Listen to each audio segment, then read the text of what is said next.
maanta waa maalintii ugu dambeysay ololaha xisbul xaakimka Kulmiye wasiirka Howlaha Guud ee guriyeenta Somaliland ayaa fagaare kala hadlay taageerayaasha xisbiga Kulmiye gobolka Buuhoodle gaar ahaan degmada Woodward waxa ugu horeyntii halkaasi ka hadlay wasiirkana ku soo dhaweeyay degmada Woodward gudoomiyaha gobolka Buuhoodle Mustafa Xaaji Cabdi sidoo kale waxa halkaasi ka hadlay gudoomiye ku-xigeenka gobolka Buuhoodle aynu isugu nimi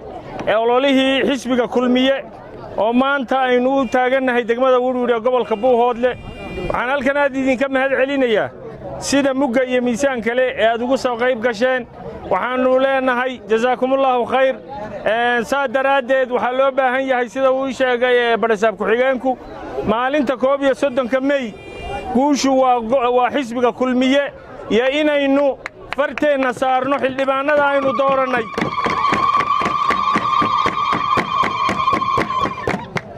maanta madasheenu waa madal aad u qurux badan wasiir Cabdi Rashiid ayaan soo dhawaynayna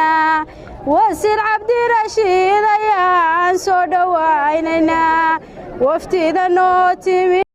xisbiga Kulmiye saad ugu soo baxdeen ugu ololeyseen abaalkeeda waad heli doontaan reer Woodward alanteenu waxay noqonaysaa 31 May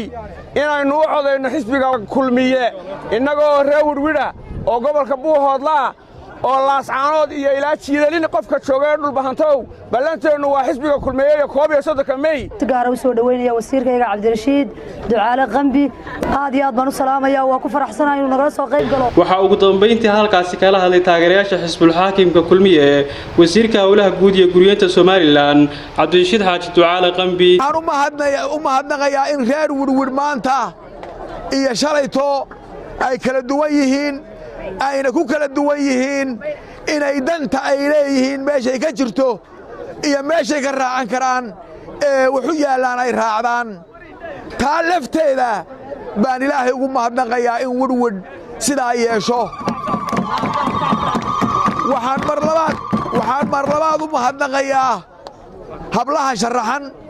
iyo kuwa iyo ragga sharaxanba waxaan u mahadnaqayaa oo mar kale ku celinayaa dumarka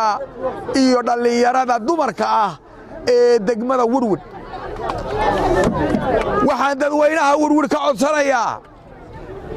maanta oo ay tahay 27 bisha shanaad oo ah maalintii ololaha u dambeysay dhinaca Kulmiye waxaan u mahadnaqayaa oo ku boorinayaa in ay doortaan xildhibaanka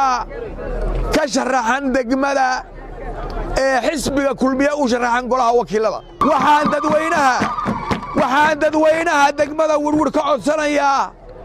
iyo aageedaba golaha deegaanka dadka u sharaxan ee habliya inama ah ee u sharaxan golaha deegaanka degmada u sharaxan ama golaha deegaanka Buuhoodle gobolka Buuhoodle u sharaxan in aad doorataan baan idinka codsanayaa oo ku celinaya Cabdi Rasaaq Sahan TV Buuhoodle